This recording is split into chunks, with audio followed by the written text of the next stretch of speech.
मामला मध्य प्रदेश की राजधानी भोपाल का है।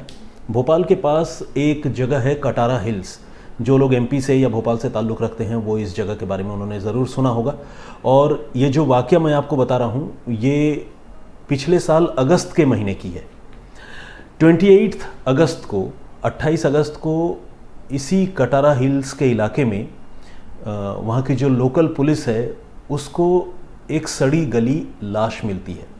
आसपास के ही कुछ लोग ये लाश देखते हैं और वो पुलिस को फ़ोन करते हैं। जब कटारा हिल्स थाने की पुलिस वहाँ मौके पर पहुँचती है तो वो जाकर पुलिस देखती है, पुलिस की टीम, कि एक व्यक्ति की लाश पड़ी है और लाश काफ़ी पुरानी हो चली है, जिसकी वजह से न सिर्फ वो सड़ी गली है बल्कि उसके जिस्म के कई हिस्सों को शायद जंगली जानवर खा भी चुके हैं, कुतर भी चुके हैं।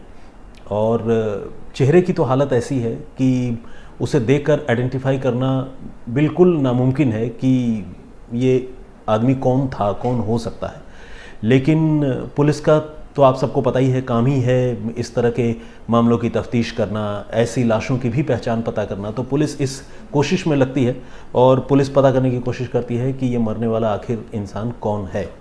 और पुलिस जब अपने ही खाते बही खंगालती है तो पुलिस को ये पता चलता है कि अरे हाँ, पास में ही रहने वाला एक आदमी जो बेसिकली मूल रूप से रायसेन का रहने वाला था और बीडीएस कॉलोनी में रहता था, कटारा हिल्स के पास में ही। और वहाँ रहने वाले वहाँ रहने वाला एक आदमी गायब हो गया था और वो गायब हुआ था 16 अगस्त को। लाश मिली थी 28 अगस्त को, बंदा गायब हुआ था 16 अगस्त को और घर वाले उसको तलाशते रहे 3-4 दिनों तक। और उन्होंने 20 अगस्त को उस आदमी की गुमशुदगी की रिपोर्ट पुलिस के पास लिखवाई थी। तो जब पुलिस ने अपने बही खाते खंगाले और पुलिस को वो मिसिंग कंप्लेंट नज़र आई तो पुलिस ने फ़ौरन उस आदमी के घर वालों से संपर्क किया। तो ये जो आदमी गायब था इसका नाम था रामजी लाल इवने। 32 साल का रामजी लाल इवने एक बैंक एम्प्लॉय था और बीडीएस कॉलोनी में अपनी बीवी और 3 छोटे छोटे बच्चों के साथ रहता था। तो कुल मिलाकर खुशहाल परिवार था। और इवने की गुमशुदगी चूँकि काफ़ी रहस्यमयी थी, 16 तारीख को वो गायब हो गया था, उसके बाद से घर नहीं आया। तो पुलिस ने इवने के घर वालों को ये बताया कि हमें एक लावारिस लाश मिली है, तो आप प्लीज़ एक बार आकर देखिए कि कहीं ये लाश रामजी लाल की तो नहीं है। रामजी लाल के भाई वहाँ पहुँचे पुलिस के बुलाने पर, 2 भाई, और उन्होंने जब लाश देखा तो वो घबरा गए और बुरी तरह से रोने लगे। किसी अनजान आदमी की लाश देखकर कोई रोता नहीं है, आम तौर पर रोता तो है लेकिन इतना इमोशनल आउटबर्स्ट नहीं होता। लेकिन जब ये दोनों भाई बुरी तरह रोने लगे तो पुलिस को लगने लगा कि शायद यही रामजी लाल इवने की लाश है। पुलिस ने पूछा कि भाई संभालो अपने आप को, क्यों रो रहे हो, लाश तो हम तो पहचान नहीं पा रहे क्योंकि चेहरा बुरी तरह ख़राब हो चुका है, तुमने कैसे आइडेंटिफाई किया। तो उन्होंने कहा कि देखिए इनके हाथ में वो जो कलावा बंधा हुआ है उस कलावे को देखकर हम आइडेंटिफाई कर पा रहे हैं कि हाँ ये हमारे भाई की ही लाश है। लेकिन हमारा भाई इस हाल में कैसे पहुंचा, उसके शरीर पर एक भी कपड़े नहीं हैं, उसका शू नहीं है, उसका बैग नहीं है, और इतनी बुरी तरह से किसने मारा, ये सब सोचकर जो है वो दोनों भाई बहुत दुखी थे और वो दोनों लगातार उस लाश को देखकर रो रहे थे। तो कुल मिलाकर एक बात इस्टेब्लिश हो गई कि ये लाश जो है वो रामजी लाल इवने की ही है। पुलिस ने इस मौत पर पहले CRPC 174 यानी अस्वाभाविक मौत का मामला दर्ज किया था, क्योंकि जब भी इस तरह से कोई अनक्लेम्ड डेड बॉडी मिलती है तो आमतौर पर पुलिस यही कार्रवाई करती है, अस्वाभाविक मौत का मामला दर्ज करती है। पुलिस अगर चाहती तो यहाँ पर शायद इस मामले को बंद कर सकती थी, इसको कोई एक्सीडेंट बता सकती थी और इस मामले की जांच जो है वो यहीं पर ख़त्म कर सकती थी। लेकिन जहाँ का ये मामला था, आपको मैंने बताया वो कटारा हिल्स इलाके का, और वो कटारा हिल्स का जो इलाका है उसके पास जो सब डिविज़नल पुलिस ऑफिस है उसका नाम है मिसरोद। तो मिसरोद के जो SDOP थे उस समय 1 साल पहले, अनिल त्रिपाठी उनका नाम था, उन्होंने इस मामले की जांच आगे बढ़ाने का फैसला किया क्योंकि उनके मन में कई सवाल थे। वो ये सोच रहे थे कि अगर ये बंदा रामजी लाल इवने अगर अपने घर से 16 तारीख को काम पर जाने के लिए निकला था, बाइक लेकर निकला था, बैग भी था, प्रॉपर ड्रेस पहना हुआ था, जूते थे। तो ये सारी चीज़ें कहाँ गई, बाइक कहाँ गई, बैग कहाँ गया, मोबाइल फ़ोन कहाँ गया, कपड़े कहाँ गए, बिल्कुल बिना कपड़ों के एक इस हालत में कैसे इसकी हत्या हुई या कैसे इसकी मौत हुई। हत्या तो क्या, पहले जैसा मैंने आपको बताया कि पहले अस्वाभाविक मौत का मामला था, हत्या का मामला था नहीं। लेकिन जब जिस हालत में लाश बरामद हुई और पुलिस जिस तरह से तफ्तीश करती रही, उससे पुलिस को लगने लगा कि ये मामला थोड़ा अननेचुरल डेथ से हटकर है, शायद ये मामला कत्ल का हो। तो जो जैसा मैंने आपको बताया, अनिल त्रिपाठी जो एसडीओपी थे उस समय, उन्होंने ये तय किया कि इस मामले की जांच हम आगे बढ़ाएंगे और हम ये पता करने की कोशिश करेंगे कि आखिर रामजी लाल इवने का ये हाल हुआ कैसे। तो पुलिस ने उस समय तो वो डेड बॉडी जो है वो परिवार वालों के हवाले कर दी, इवने परिवार के हवाले कर दी, और इवने परिवार उस लाश को अपने साथ ले गया। उन्होंने उसका पूरे विधि विधान से अंतिम संस्कार भी किया। इधर पुलिस ने तफ्तीश आगे बढ़ाते हुए रामजी लाल का मोबाइल फ़ोन तो खैर था ही नहीं, रामजी लाल के मोबाइल फ़ोन की कॉल डिटेल निकाली, CDR, और कॉल डिटेल निकालने के बाद पुलिस ने उसको बहुत बारीकी से देखना शुरू किया। पुलिस ने ये देखा कि जिस रोज़ रामजी लाल इवने गायब हुआ था, यानी 16 अगस्त को, उस रोज़ उसकी एक नंबर पर कई बार बातचीत हुई थी। 6 बार कॉल तो खुद रामजी लाल ने ही उस नंबर पर किया था, और उस नंबर से भी रामजी लाल को दसियों बार बहुत फ्रिक्वेंट तरीके से फ़ोन किया गया था। तो जब ये बात पुलिस ने नोटिस की तो पुलिस ने सोचा कि इसका रामजी लाल की गुमशुदगी से कोई ना कोई वास्ता, कोई ना कोई रिश्ता ज़रूर हो सकता है, तो इस आदमी को बुलाओ और इससे पूछताछ करो। पुलिस ने उस आदमी को इंटरसेप्ट किया। तो उसकी जो पहचान है वो पहचान मैं आपको बताता हूँ। उस आदमी की पहचान हुई राधेश्याम भालवी के नाम से। राधेश्याम भालवी एक नौजवान था जो एक प्राइवेट कंपनी में जॉब करता था, और रामजी लाल इवने जिसकी मौत हुई थी उसका ये मिलने वाला था, जानकार था। बल्कि जानकार क्या था, दोनों दोस्त थे।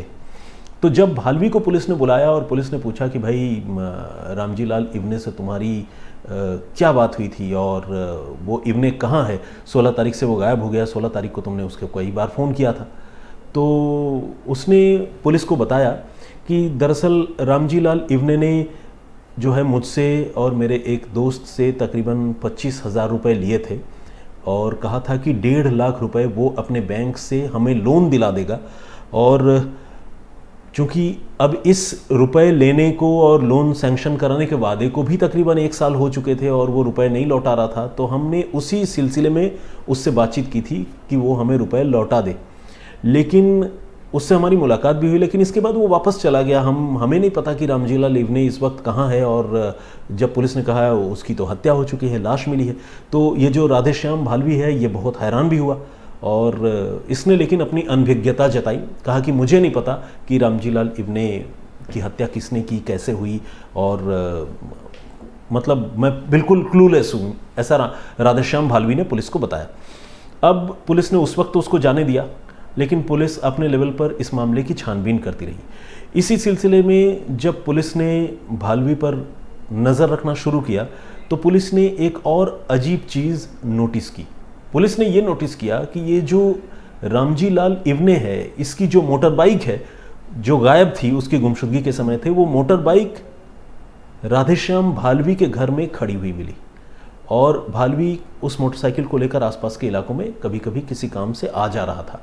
तो पुलिस को ये बात एक बार फिर जो है उसके लिए बड़ा शॉकिंग था, क्योंकि जो राधेश्याम ये कह रहा है कि उसे तो पता ही नहीं है कि रामजी लाल कहाँ गया और क्या है मामला, और उसने जो कहानी बताई उसके मुताबिक उसने लोन दिलाने के लिए रुपए लेन देन की भी बात कही, लेकिन उसने कहा कि वो जानता ही नहीं है। बाइक लेकर रामजी लाल इवने उस रोज़ चला गया था, मुलाकात हुई ज़रूर थी। तो फिर जब पुलिस को ये पता चला कि उसकी बाइक तो राधेश्याम के पास है, तो पुलिस का माथा ठनका। पुलिस को लगा कि ये राधेश्याम ज़रूर झूठ बोल रहा है। अब पुलिस ने दोबारा राधेश्याम को पकड़ा और उसको बताया कि देखो ऐसा है, हमें रामजी लाल इवने की लाश भी मिल गई है और उस लाश की शिनाख्त जो है उसके घर वालों ने भी कर ली है। अब तुम्हारे पास उसकी बाइक भी है, तुम उस दिन कम से कम 20 बार उससे बात कर चुके थे, उसके बाद वो गायब हो गया था।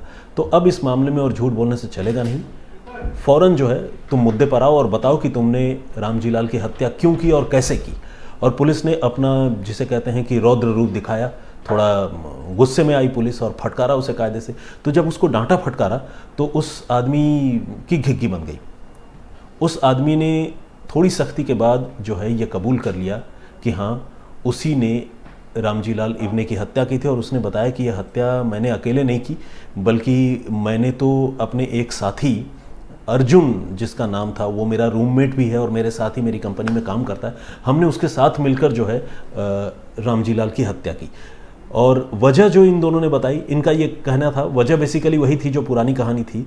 इन दोनों से रामजी लाल इवने ने 25,000 रुपये रिश्वत के तौर पर लिए थे और ये कहा था कि वो 1.5 लाख रुपए का लोन इनको सैंक्शन करा देगा जिससे ये अपना कोई कारोबार शुरू कर सकेंगे। लेकिन 1 साल गुजरने के बावजूद जब 1.5 लाख रुपए सैंक्शन नहीं हुए और ये रुपए मांगते मांगते थक गए, इनको अपना 25,000 रुपये भी वापस नहीं मिला, तो इन दोनों ने मिलकर, मतलब अर्जुन ने और राधेश्याम ने मिलकर ये तय किया कि वो बैंक एम्प्लॉय रामजी लाल की हत्या करेंगे और इस तरह वो अपना कम से कम फ्रस्ट्रेशन या गुस्सा जो भी है वो निकालेंगे, ये उन्होंने तय किया। और इस साजिश के तहत उन्होंने 16 तारीख को रामजी लाल को फ़ोन किया और एक बार नहीं कई बार फ़ोन किया और फ़ोन करके उसको एक चारा दिया।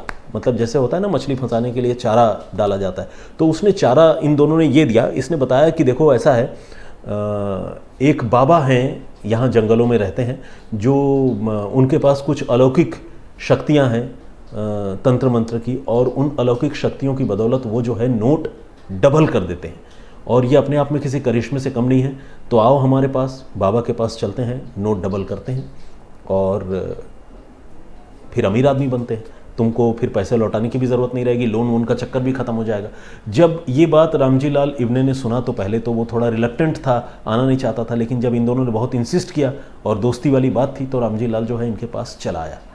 और आपको जानकर हैरानी होगी कि इन दोनों ने उसके बाद रामजी लाल की हत्या कर दी। लेकिन कहानी में असली पेंच अभी बाकी है। पेंच ये है कि रामजी लाल इवने के जो लाश मिली थी वो मिली थी कटारा हिल्स में, और राधेश्याम भालवी और अर्जुन ये दोनों कत्ल की बात तो कबूल कर रहे थे, लेकिन ये बता रहे थे कि हमने रामजी लाल की हत्या कटारा हिल्स में नहीं की है, हमने रामजी लाल को तो मारा है नूरगंज के जंगलों में। और नूरगंज और कटारा हिल्स के बीच की दूरी 30 किलोमीटर या उससे भी ज़्यादा है। ये जो है एक बड़ी शॉकिंग या बड़ी अजीब सी बात थी। और पुलिस, ये कहानी जैसे ही पुलिस ने सुनी, पुलिस का दिमाग घूम गया। पुलिस को लगा कि यार हम तो कटारा हिल्स वाली अनआइडेंटिफाइड डेड बॉडी की तफ्तीश कर रहे हैं और ये तो मर्डर करने की बात नूरगंज में बता रहे हैं। नूरगंज कटारा हिल्स से काफ़ी दूर है। अब पुलिस ने इनसे सख्ती की और जब और सख्ती की तो इन लोगों ने कहा कि नूरगंज में ही एक बाबा है जिसके नाम से झूठी कहानी हमने नोट डबल करने की बताई थी और उसको नूरगंज ही बुलाया था रामजी लाल इवने को, और उसको नूरगंज की पहाड़ियों के ऊपर ले गए तकरीबन 150 से 200 फीट ऊपर। और हम लोग तीनों एक ही बाइक में गए थे, उसी की बाइक में। और बाइक वहाँ खड़ी करने के बाद जब हम लोग बहाने से नीचे उतरे पहाड़ियों के ऊपर जाकर, तो हमने जो है रामजी लाल को पीछे से धक्का दे दिया और इस तरह से तकरीबन 150-200 फीट ऊपर से नीचे खाई में गिरने पर रामजी लाल की मौत हो गई।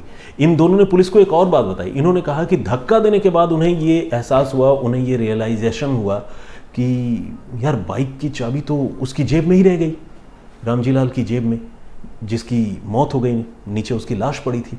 तो इनको लगा कि अब हम लौटेंगे कैसे। आप खेल देखिए, ये दोनों फिर 150 फीट नीचे भी उतरे और नीचे उतरकर इन्होंने लाश की जेब टटोली और उसकी जेब से रामजी लाल की बाइक की चाबी निकाली और फिर उसी की बाइक में सवार होकर अर्जुन और राधेश्याम भालवी ये दोनों अपने अपने घर वापस आ गए और अपनी ज़िंदगी सुकून से गुजारने लगे। उन्होंने किसी को इसके बारे में बताया नहीं, हत्या करके कोई बताता भी नहीं है। लेकिन अब पुलिस इस सोच में पड़ गई कि अगर रामजी लाल इवने की हत्या नूरगंज में हुई तो लाश भी उसकी वहीं होनी चाहिए। ये जो लाश मिली है फिर ये रामजी लाल की लाश नहीं है। अब पुलिस ने दोबारा रामजी लाल के घर वालों को बुलाया और कहा कि आप एक बार फिर से आइए, आपने जिस लाश की पहचान की थी हमें शक है कि शायद वो रामजी लाल की लाश नहीं है। रामजी लाल की लाश हमें नूरगंज के जंगलों में पड़ी हुई मिलने की उम्मीद है, तो हम वहीं चल रहे हैं, आप भी चलिए। अगर वो लाश रामजी लाल की होगी तो आप शिनाख्त कीजिएगा। रामजी लाल के घर वाले फिर से पुलिस के साथ हो लिए और इस बार वो पहुंचे नूरगंज के जंगलों में। नूरगंज के जंगलों में तकरीबन 150-200 फीट नीचे खाई के नीचे वो लाश वाकई पड़ी हुई थी और वो भी बुरी तरह सड़ चुकी थी। लेकिन उस लाश के कपड़े, जूते और जो दूसरे बिलोंगिंग्स है उसको देखकर इब्ने परिवार ने यानी रामजी लाल के परिवार ने पहचान लिया कि हाँ, ये रामजी लाल की लाश है। अब उनके घर वालों के लिए ये दोहरा सदमा वाली बात थी। पहले वो रामजी लाल की लाश समझकर एक दूसरे लाश को आइडेंटिफाई कर चुके थे, उसका अंतिम संस्कार भी कर चुके थे, और अब कहानी में ये ट्विस्ट आ गया कि लाश जो है वो जिस जगह पर उन्होंने पहली लाश देखी थी उससे 30 किलोमीटर दूर ये लाश पड़ी थी, और ये लाश वाकई रामजी लाल की लाश थी। चेहरा मोहरा भी थोड़ा मिलता था, हालांकि इसके चेहरे भी बिल्कुल म्यूटिलेटेड हो चुके थे, ख़राब हो चुका था इसका चेहरा, लेकिन जो कपड़े थे और जो दूसरी चीज़ें थी उससे लग रहा था कि नहीं, ये रामजी लाल की लाश ही होगी। तो फाइनली चूंकि अच्छा, इस मामले में तो कातिल खुद तस्दीक कर रहे थे, बता रहे थे कि यही रामजी लाल है, हमने मारा भी है, तो यहाँ शक की गुंजाइश नहीं थी। अब पुलिस ने इस लाश को भी बरामद किया, और बरामद करने के बाद पुलिस ने ये लाश जो है हैंडओवर कर दिया इब्ने परिवार को कि अब आप ले जाइए, ये सही लाश है, इसका अंतिम संस्कार कीजिए। इब्ने परिवार ने उस लाश का भी अंतिम संस्कार किया। और विडंबना देखिए कि जो लावारिस लाश कटारा हिल्स के जंगलों में पड़ी हुई थी, उस लावारिस लाश का जो मामला है वो फिर से उलझ गया, क्योंकि पुलिस को अब ये समझ में आ गया कि जिस रामजी लाल इब्ने की लाश समझकर पुलिस मामले की तफ्तीश कर रही थी, वो तो वो लाश है नहीं, वो ये लाश है। तो वो लाश किसकी है, ये पुलिस के लिए एक पहेली बन गई। हालांकि पुलिस ने तब किया क्या, पुलिस ने जब पहले ही लाश बरामद की थी तो उस समय कुछ डीएनए सैंपल के लिए कुछ लाश के जो रिमेनिंग चीज़ें होती है, कुछ बॉडी पार्ट्स वगैरह होती हैं, वो चीज़ें पुलिस ने अपने पास अपने कब्ज़े में रख ली थी, ताकि आने वाले वक्त में कभी अगर कटारा हिल्स के जंगलों में मिली उस लाश के बारे में पुलिस को पता चले तो पुलिस उसकी तफ्तीश करे। हालांकि मैं आपको बताऊं, जब वो लाश मिली थी कटारा हिल्स वाली, उसके बाद तो उसका अंतिम संस्कार हो गया था। ये लाश वाली थ्योरी दूसरी वाली तो बाद में आई, लेकिन पुलिस आमतौर पर करती क्या है, जब इस तरह की लाशें मिलती है तो सेफ साइड में पुलिस जो है कुछ डीएनए सैंपल के तौर पर कुछ उसके शरीर के कपड़े हो या नाखून का कोई टुकड़ा हो, बाल हो, या कोई भी ऐसी चीज़ जो है पुलिस सेफ साइड में अपने पास रख लेती है। और यहाँ जो मिसरोद के एसडीओपी थे अनिल त्रिपाठी, जिनका मैंने आपको जिक्र किया, उन्होंने यहाँ समझदारी दिखाई थी और उन्होंने एक्स्ट्रा प्रिकॉशन लेते हुए जो कटारा हिल्स वाली लाश थी उसके कुछ डीएनए सैंपल अपने पास इकट्ठा रख लिए थे। अब ये उम्मीद की जा सकती है कि पुलिस जो है उस लाश के बारे में पता लगाएगी। मैं आपको एक बात बड़ी ईमानदारी से बताना चाहूँगा, वो ये कि रामजी लाल इब्ने की लाश और उसकी हत्या का खुलासा तो हो गया, और इस तरह एक गुमनाम और लावारिस लाश के ज़रिए एक दूसरे ब्लाइंड मर्डर का खुलासा हुआ। तो ये अपने आप में एक इत्तेफाक की भी बात है और अपने आप में एक अजीब पेचीदा कहानी है, जिसमें कातिलों की तमाम चालाकी के बावजूद वो बच नहीं पाए। ये पूरी कहानी सुनने के बाद जो मन में एक सवाल अनसुलझा रह जाता है, मैं जानता हूँ, वो ये कि फिर कटारा हिल्स वाली लाश किसकी थी। सच्चाई तो यह है कि उसका जवाब फिलहाल मेरे पास भी नहीं है।